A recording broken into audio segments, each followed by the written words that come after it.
I'm Scott. And I'm Nicole, and we have 3 boys, Caden, Parker, and Beckett.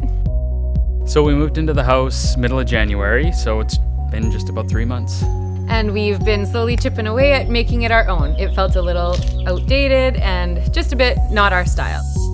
This is our yard. We inherited it, so a lot of this is here and has been here for a while. We had some big trees that were here that kind of cramped the entrance, so we've started to eliminate some of this as we try to put our own stamp on things. What we're looking for in this space is something that looks nice, something that's easy to take care of, smaller shrubs that aren't gonna take over the landscape, just a nice variety of things that we can put in once and not have to worry about, just kind of maintain them, move on to the next project.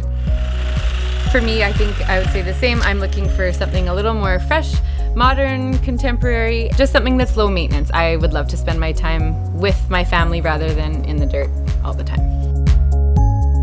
Our boys are very busy. They're constantly playing roller hockey or basketball in the front yard. So I feel like neighborhood kids are always around here.